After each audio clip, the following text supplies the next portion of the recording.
सादर प्रणाम।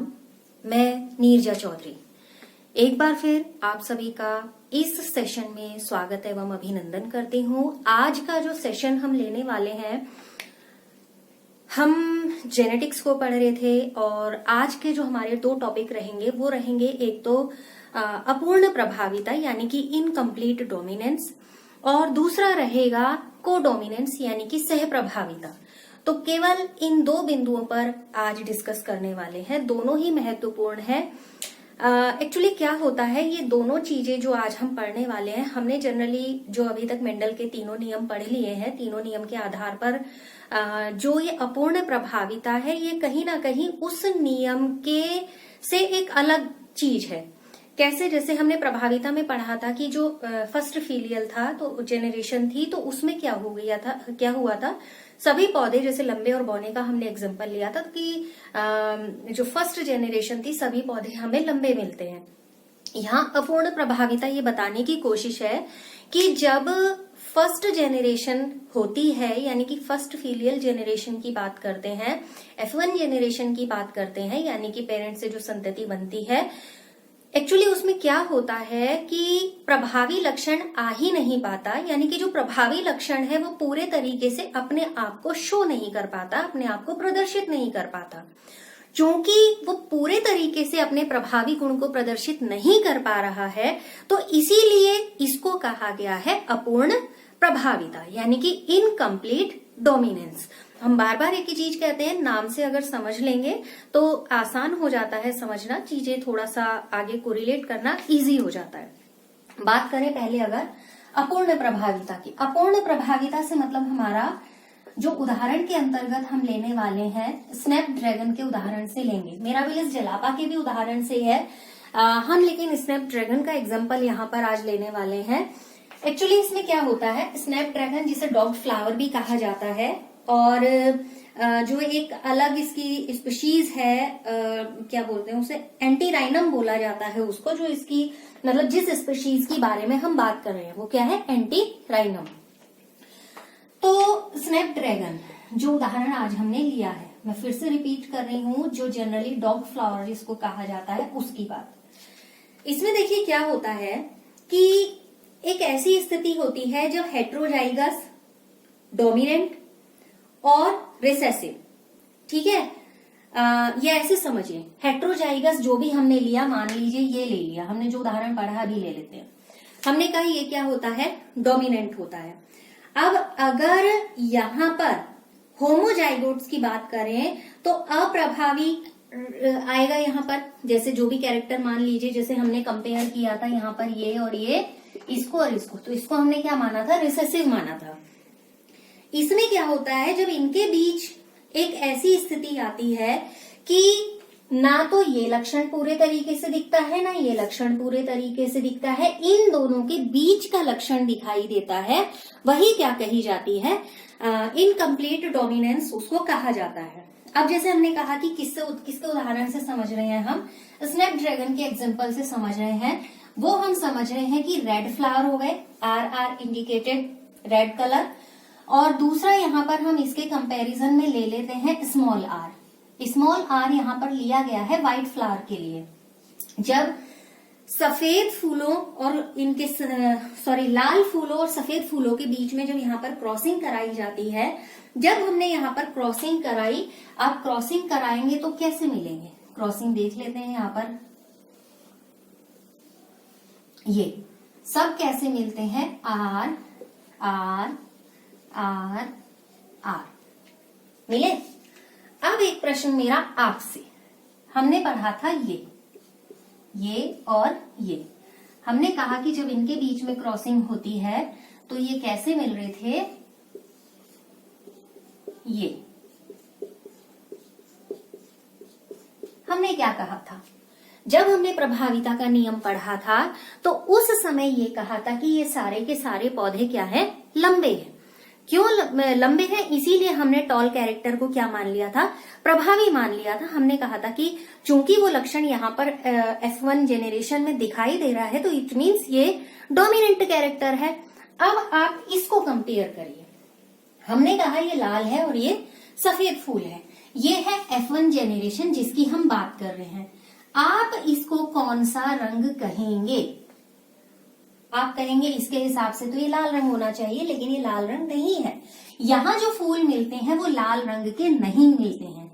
ये सारे के सारे फ्लावर किस कलर के होते हैं? पिंक कलर के होते हैं। ठीक है, सारे के सारे फ्लावर किस रंग के थे? पिंक कलर के थे ये सारे के सारे। अब हमने क्या पढ़ा है अभी तक? हमने ये पढ़ा है कि यहाँ पर लंबे दिखाई दिए थे, यानी कि सारे के सारे स्टेम को हमने लंबा काउंट किया। क्यों लंबा? क्योंकि हमें यहाँ पर क्लियर दिखाई दे रहा था कि तने जो है वो लंबे हैं। यहाँ पर क्या दिखाई दे रहा है कि ये पिंक कलर के हैं। तो ये पिंक कलर कहाँ से आया? ना तो इसकी डोमिनेंसी है ना इसकी डोमिनेंसी है, यानी कि इसने क्या किया, इस जनक के भी गुण लिए और इस जनक के भी गुण लिए और तभी ये यहाँ पर कैसा दिखाई दे रहा है? पिंक कलर का दिखाई दे रहा है। लेकिन जब इसी को हम आगे बढ़ाते हैं, जैसे कि मान लीजिए इसको हमने F2 जेनरेशन में जो प्रयोग किए हैं, इसमें एक्चुअली क्या होगा, जब आप इसका जीनोटिपिक और फिनोटिपिक रेशियो देखेंगे तो इस जीनोटिपिक और फिनोटिपिक रेशियो में कोई अंतर नहीं होगा। जो रेशियो जीनोटिपिक रेशियो होगा सेम वैसा ही रेशियो फिनोटिपिक भी होगा, यानी कि दृश्य रूप और जीनी रूप दोनों एक से होंगे। देखिए कैसे एक से होंगे। यहाँ पर क्या लिया हमने, आगे जब सेकेंड जेनरेशन के लिए क्रॉसिंग कराई, ये है क्रॉसिंग। ठीक है, चक्कर मैं इससे ही दिखा देती हूँ जो हमने अभी तक पढ़ा। ठीक है, ये ऐसा ही तो है। पिंक कलर लेना है तो जाहिर सी बात है ये दोनों ही कैसे रहेंगे? पिंक कलर के हिसाब से ही लिया जाएगा। वन साइड मेल फीमेल आप इंडिकेट करना जब भी करें तो भूलिएगा नहीं। यहाँ हमने लिख दिया आर आर और सेम आर और आर। अब आपको ये करना आ गया होगा। इसको इससे क्रॉस कराया तो आर आर, इसका इससे कराया तो ये आएगा और ये आएगा। ये कौन सी जेनरेशन है? ये जेनरेशन है F2।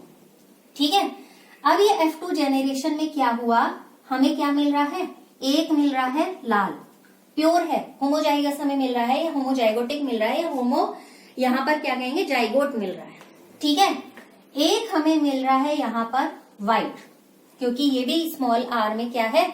होमोजाइगोट। यहाँ पर भी तो वही कैरेक्टर आ रहा था हमने जो व्हाइट के लिए लिया था, ये आया यहाँ। अब क्या बचा? दो हमें कैसे मिले हैं यहाँ पर? पिंक, स्मॉल r और कैपिटल R का, यानी कि हेटेरोजाइगस यहाँ पर हमें मिल रहा है। तो ये क्या हो जाएगा? हेटेरोजाइगोट हमें यहाँ पर मिल रहा है तो ये क्या हो जाएंगे? दो पिंक, यानी कि एक सफेद मिलता है दो गुलाबी मिलते हैं, और एक लाल मिलता है दो गुलाबी मिलते हैं और एक सफेद मिलता है। तो ये हमारा रेशियो यहाँ पर दिखाई देता है। अगर आप इसे कैसा रेशियो कहेंगे? आप इसे कहेंगे कि ये तो जीनोटाइपिक रेशियो हो गया। हमने यही तो पढ़ा था कि इसका जीनोटाइप ऐसा है। जब जीनोटाइप रेशियो निकाला तो ये आया। अब अगर आप फिनोटाइप रेशियो को लिखने की आपसे बात की जाए तो इसका फिनोटिपिक रेशियो क्या होगा? देखिए, इसका फिनोटिपिक रेशियो भी यही होगा, 1:2:1। कारण क्यों?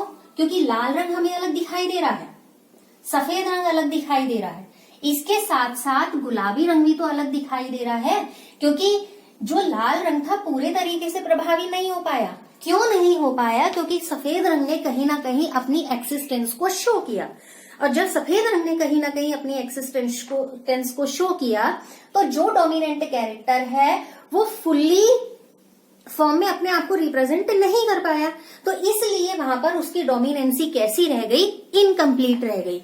तो प्रभाविता के नियम को ध्यान में रखकर जब प्रयोग आगे बढ़ते चले गए तो कुछ इस तरीके की समस्याएं भी सामने आई, जहां पर प्रभाविता के नियम के अनुसार रेशियो जो प्राप्त होना था, एक इनकम्प्लीट डोमिनेंस का टर्म भी वहां पर आता है, और जिससे पता चलता है कि लगभग अगर हम देखें तो 1/4 जो जेनरेशन है वो प्योर रेड है, 1/4 जेनरेशन जो है वो कैसी है? प्योर व्हाइट है, और यहाँ पर 50% ऐसे हैं जो अपने आप को डिफरेंटली शो कर रहे हैं, अपने आप की एक्सिस्टेंस शो कर रहे हैं। तो हम ये कह सकते हैं कि जो इनकम्प्लीट डोमिनेंस है वो ब्लेंडिंग इनहेरिटेंस का उस पर कोई प्रभाव नहीं पड़ता। मीन्स जो आपस में सम्मिश्रण होता है, जो आपस में मिक्सिंग होती है, उसका इस पर कोई प्रभाव नहीं पड़ता है। दूसरी चीज इसमें जो हम कहें, कि जब मेंडल ने फैक्टर्स की बात की थी, मेंडल ने ये कहा था कि या शॉर्टली बोल दें अगर हम, कि जो फैक्टर्स हैं वो डिस्क्रीट होने की यहाँ पर इस अपूर्ण प्रभाविता की वजह से पुष्टि होती है कि फैक्टर्स या जीन्स क्या है, विच्छिन्न है, डिस्क्रीट है। ठीक है, तो यह है अपूर्ण प्रभाविता। दूसरा जो हमें लेना था, हमें लेना है कोडोमिनेंस। इंपॉर्टेंट है दोनों चीजें, और मिक्सिंग मत करिएगा क्योंकि बहुत ही थोड़ा सा अंतर है। कई बार अगर शुरू से ही अगर कोई कंफ्यूजन आपने क्रिएट कर लिया इसको लेके तो फिर कंफ्यूजन बना ही रहेगा। तो इसलिए दो बिल्कुल ही अलग अलग तरीके के उदाहरण के माध्यम से लिया कि अपूर्ण प्रभाविता हमने लिया पौधे से, क्योंकि हमें क्लियर दिखाई दे रहा था वो गुलाबी रंग, तो गुलाबी अपूर्ण था, लाल रंग अप्रभावी था। अप्रभावी भी नहीं कहेंगे क्योंकि अप्रभावी कहेंगे तो गलत हो जाएगा। लाल रंग अपने आप की एक्सिस्टेंस को वहां पर शो नहीं कर पा रहा था। दूसरी चीज जो कोडोमिनेंस की बात कर रहे हैं यानी कि सह प्रभाविता। अब सह प्रभाविता क्या है? नाम से स्पष्ट हो रहा है कि दो ऐसे कैरेक्टर होंगे जो अपने आप को प्रदर्शित करेंगे। अब आपके दिमाग में प्रश्न आएगा कि जब हमने गुलाबी पुष्प के विषय में यहाँ पर पढ़ा था तो हमने कहा कि ये गुलाबी रंग इसलिए बन रहा है, यानी कि यहाँ जो गुलाबी रंग आ रहा था वो सफेद की वजह से भी आ रहा था, लाल की वजह से भी आ रहा था, तो ये कोडोमिनेंस क्यों नहीं है? वहां अपूर्ण प्रभाविता लाल रंग के प्रति समझाई गई थी। यहाँ एक्चुअली क्या होगा, जो सह प्रभाविता हम समझेंगे वो हम समझेंगे ह्यूमन ब्लड ग्रुप्स के बेस पर।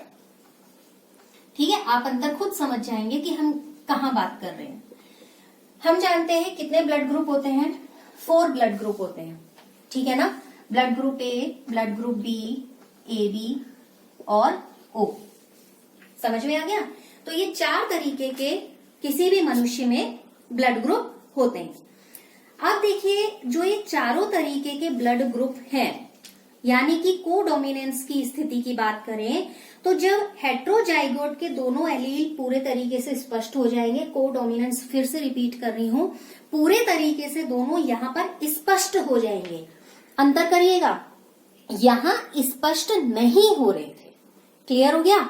यहाँ दोनों एलील अलग अलग स्पष्ट थोड़ी हो रहे हैं। गुलाबी दिख रहा है, ना रेड के बारे में पूरे तरीके से जानकारी आ रही है, ना व्हाइट के बारे में आ रही है। अब इस एक छोटे से टर्म को ध्यान में रखिएगा कि जो दो एलील हैं सह प्रभाविता में अपने आप को पूरे तरीके से अभिव्यक्त करेंगे। ठीक है, कैसे करेंगे अभिव्यक्त? देखिए, यहाँ पर हम एक एग्जाम्पल लेंगे एबीओ ब्लड ग्रुप का। ठीक है, किसका लेंगे? एबीओ ब्लड ग्रुप का एग्जाम्पल लेंगे। और इस ब्लड ग्रुप का निर्माण किससे होता है? एक जीन के माध्यम से होता है जिसको इंडिकेट करते हैं आई से। अब आई से क्यों इंडिकेट करते हैं? क्योंकि ये होता है आइसो हीमोग्लूटिनोजन। क्या होता है? आइसो लिख दे रही हूं मैं, आइसो हीमोग्लूटिनोजन।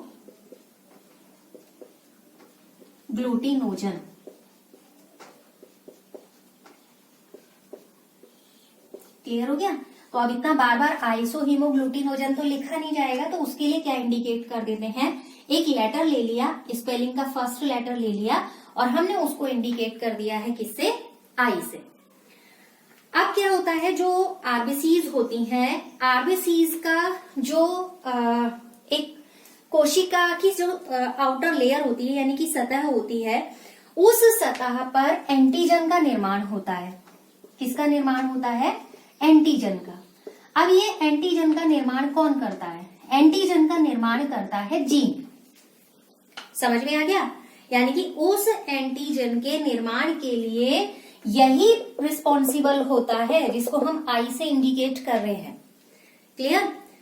अब अगली बात, अगर एंटीजन, जो ये एंटीजन जिसकी हम बात कर रहे हैं, ये एंटीजन क्या होगा? जो भी सेल मेम्ब्रेन होगी उसके बाहर की सतह पर ग्लाइकोलिपिड की फॉर्म में मिलेंगे। क्योंकि आप एक प्रश्न यहाँ पर ये अराइज हो सकता है कि जो हम एंटीजन कह रहे हैं वो एंटीजन किस रूप में और कहाँ मिलेंगे? जो सेल का आउटर लेयर होता है, उस सेल के आउटर लेयर पर ये यहाँ पर किस फॉर्म में मिलेंगे? ग्लाइकोलिपिड फॉर्म में मिलेंगे। लिख दे रही हूं मैं यहाँ पर इसको भी, ग्लाइकोलिपिड। ये छोटी छोटी चीजें हैं, आगे अगर कंपटीशन के पॉइंट ऑफ व्यू से भी मैं कहूँ तो ये चीजें ध्यान में रखिएगा। इसका निर्माण कौन करता है, आई किसको इंडिकेट करता है और ये किस फॉर्म में पाया जाता है। तो ये 2-3 चीजें यहाँ पर हैं। अब देखिए क्या है कि अगर एक ही जीन आई लिया, जैसे हमने यहाँ पर, यही जीन के लिए 3 एलील हैं। कौन से एलील हैं? आई ए, आई बी, और मैं 0 से इंडिकेट नहीं करूंगी, मैं उसे स्मॉल आई से इंडिकेट करूंगी, ठीक है, जिस पर एंटीजन यहाँ पर नहीं होता है। तो इसकी वजह से ब्लड ग्रुप क्या बन रहा है? A B O. अब A B O blood group की जो इनहेरिटेंस होगा, उस इनहेरिटेंस को यही इंडिकेट करे, यही क्या करेगा? कंट्रोल करने का काम करेगा। ये क्या था? जीन। यहाँ पर ए बी ओ की बात की तो इसको कंट्रोल करने का, इसके इनहेरिटेंस को कंट्रोल करने का काम कौन करेगा? यही वाला जीन काम करेगा।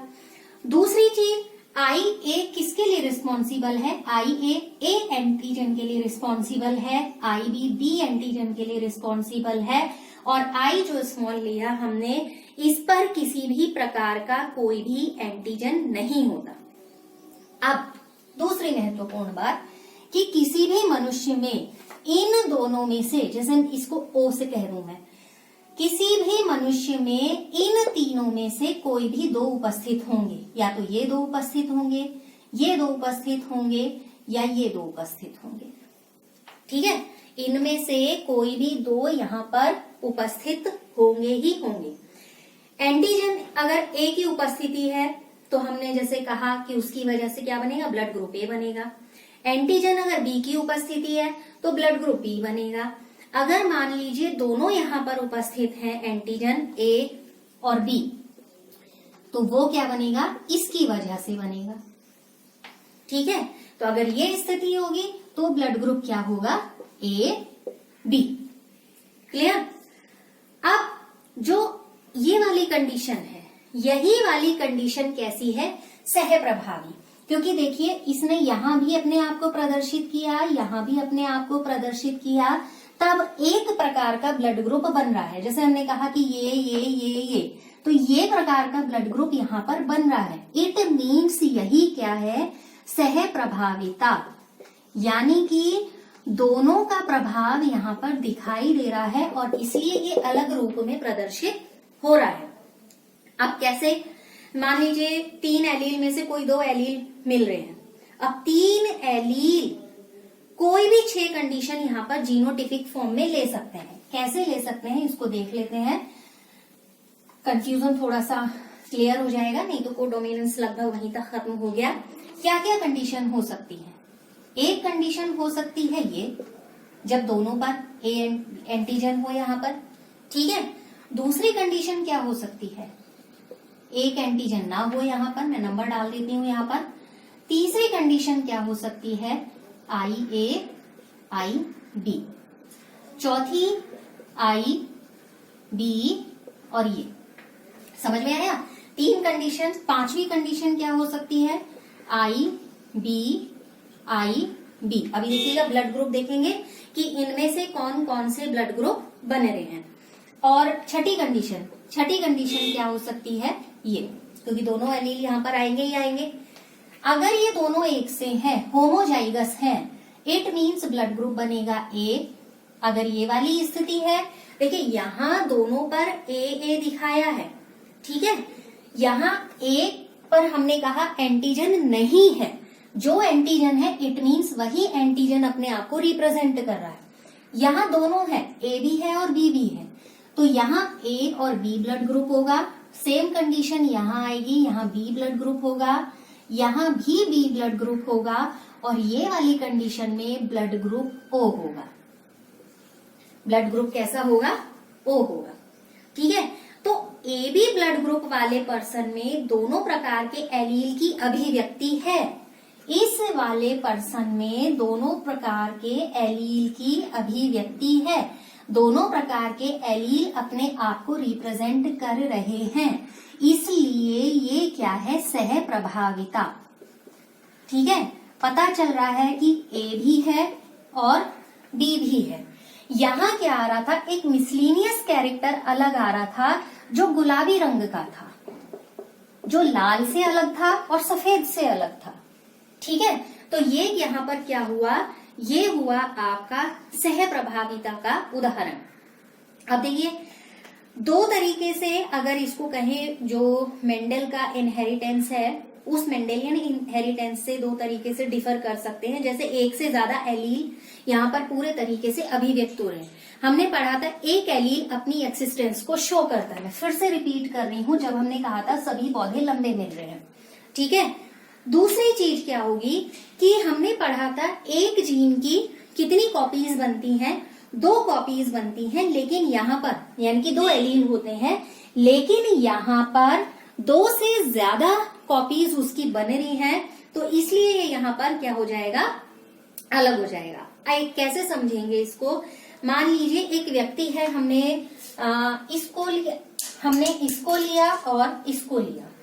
ठीक है, हमने लिया कि जो मेल है और जो फीमेल है, ब्लड ग्रुप है उसका A और इसका है B। अब ये इनके बीच में जब क्रॉसिंग होती है यानी कि रिप्रोडक्शन होता है, तो रिप्रोडक्शन जब इनके बीच में आएगा होगा तो किस प्रकार के ब्लड ग्रुप्स वहां पर बनेंगे?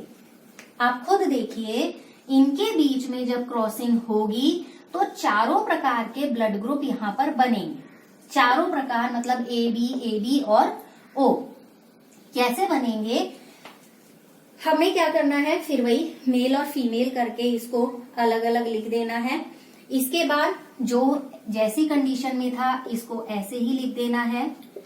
ये हो गया B और ये हो गया ये। इसका इससे क्रॉसिंग हुआ तो AB ये आया IA और ये इसका इससे हुआ, ये आया ये, और इसका इससे हुआ तो ये आया ये। अब ये क्या रिप्रेजेंट कर रहा है कि ब्लड ग्रुप कैसा है? AB। ये क्या रिप्रेजेंट कर रहा है? ब्लड ग्रुप कैसा है? A। ये रिप्रेजेंट कर रहा है कि ब्लड ग्रुप क्या है? O। और ये रिप्रेजेंट कर रहा है कि ब्लड ग्रुप क्या है? B। तो ये वाली कंडीशन जो हमने ली है, ठीक है, ये वाली जो कंडीशन ली है, चाहे मेल या चाहे फीमेल, जिसमें दोनों को रिप्रेजेंट किया है, जिसमें एक ही उस पर ये उपस्थित है, यानी कि IA और IB जो हमने यहाँ पर लिया, तो जो ये एंटीजन की उपस्थिति है, ये एंटीजन की इस प्रकार की उपस्थिति से चारों प्रकार के यहाँ पर ब्लड ग्रुप बनेंगे। कहने का मतलब कि अगर कोई ब्लड ग्रुप A और A वाला पुरुष मान लीजिए या B वाला पुरुष मान लीजिए या A वाली महिला मान लीजिए या जैसी कंडीशन रखी है एज इट इज मान लीजिए, तो A ब्लड ग्रुप का जो हमने यहाँ पर क्या लिया है? मेल लिया है, और B ब्लड ग्रुप हमने किसका लिया है? फिर समूह मिल रहे हैं, क्योंकि दोनों क्या हो गए? हेट्रोजाइगस हो गए। ये भी हेट्रोजाइगस हो गया, वो भी हेट्रोजाइगस हो गया। होमोजाइगस कंडीशन क्या होती है? या तो ये वाली कंडीशन होती है, ये वाली कंडीशन होती। कंडीशन समझिए अब जरा, अगर ये हेट्रोजाइगस फॉर्म नहीं होती तो ये वाला अनुपात नहीं मिलता, तो स्थिति दूसरी होती। अगर इसको समझना है तो देखिए ऐसे समझ लीजिए, ये हो गया तो ब्लड ग्रुप क्या मिलता, रफली देख सकते हैं आप। तो ब्लड ग्रुप क्या मिलता? इसकी क्रॉसिंग इससे, इसकी इससे, इसकी इससे, तो ब्लड ग्रुप मिलता AB। ऑफ स्प्रिंग का ब्लड ग्रुप क्या आता?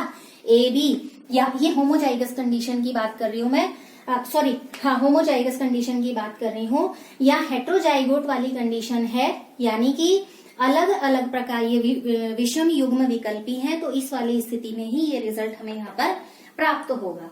तो ये था कि किस तरीके से कोडोमिनेंस प्रदर्शित होती है। तो दोनों है आपके सह प्रभाविता और अपूर्ण प्रभाविता इंपॉर्टेंट है, तो इनको आप ढंग से देख लीजिएगा। कुछ ना समझ में आए तो आप कमेंट बॉक्स में कमेंट कर सकते हैं, उसका समाधान करने की कोशिश करेंगे। और फिलहाल आज के सेशन में इतना ही। धन्यवाद।